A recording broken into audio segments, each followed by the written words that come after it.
Good evening. Thank you all for joining us here tonight at the inaugural event for the Lauren Marie LeVert Foundation to Cure Schizophrenia.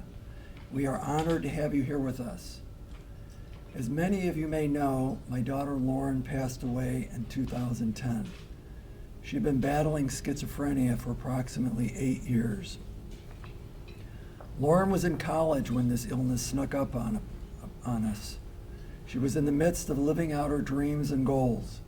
She was an athlete, scholar, sorority sister, fiance, and had dreams of pursuing her PhD. She had large aspirations for her life, and we fully believe she would have achieved them. Schizophrenia was sneaky. When you think of schizophrenia, it may seem like a big and obvious illness where the symptoms look like delusions and hallucinations it is known for. It didn't feel like that for us as it started small. It wasn't until we looked in the rearview mirror that we recognized it had been coming at us. Schizophrenia started rearing its ugly head in little ways at first, ways we didn't recognize. Lauren would tell us stories about situations and/or coincidences at school, nothing that seemed out of the realm of possibility. It wasn't until the hallucinations and delusions became stronger that we were able to see them for what they were, signs of a strengthening mental illness. Once we knew that Lauren's condition deteriorated, calls from downstate became a regular thing. Lauren struggling to live in reality as the schizophrenia took control of her mind. As she battled an invisible enemy, so did we. Lauren was a legal adult. She was approximately 21, 22 years old, which is a common age for a young adult with schizophrenia to start becoming symptomatic.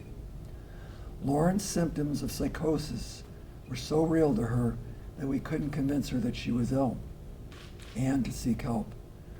Her age made it nearly impossible for us to force medical intervention without a threat of danger to herself or others.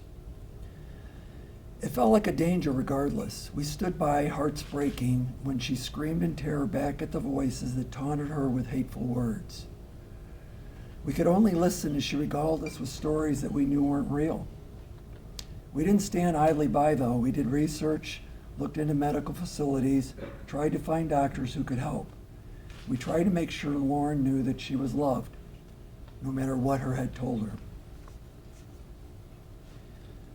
Eventually, we were able to convince Lauren to go to the hospital for admittance evaluation.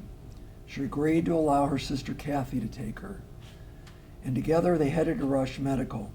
It wasn't easy. In the car, Lauren repeatedly questioned the need to go. When they parked near the hospital, Lauren started walking away from Kathy, but thankfully Kathy was able to persuade her to continue on in seeking treatment.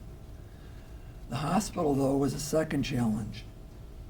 The waiting room and waiting period was long, and Lauren was ready to bolt, pacing agitedly in the waiting room. A kind nurse witnessed this and sat with Kathy to ask the question, "Is your sister a danger to herself or others?" And though it pained her to say yes, Kathy believed wholeheartedly that Lauren's condition placed her in danger to herself. That was the beginning of our experience with a psychiatric hospital stay. For your information, Lauren was evaluated that day by a doctor and was told that she was fine. The doctor called me up. I was on my way down there because Lauren wouldn't go with me.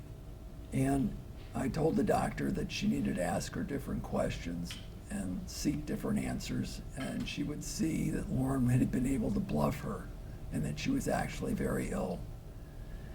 The doctor called me back and said I was correct, and Lauren was admitted. All in all, Lauren was hospitalized so many times between 2003 and 2010 that we lost count, and usually those hospitalizations were on an emergency basis.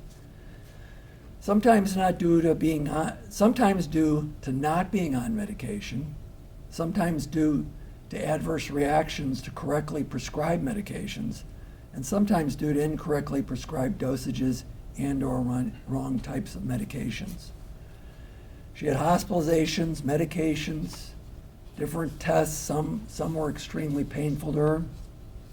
Doctor interviews, assessments, therapists, and we had many months, almost a year in court trying to get her to get the right to be able to force her to seek help.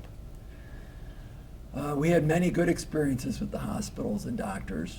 We had other experiences where we would argue with the doctors. For example, there was one doctor who was in charge of infectious disease for this one hospital she was at, and he insisted that Lauren had never had Lyme disease.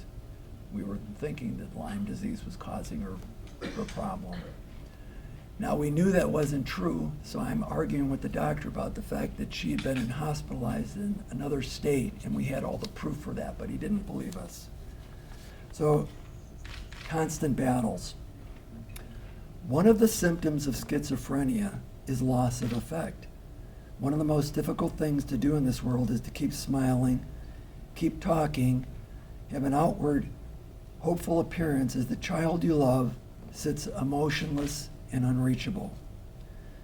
To hide your heartbreak inside and try to shine a light for them.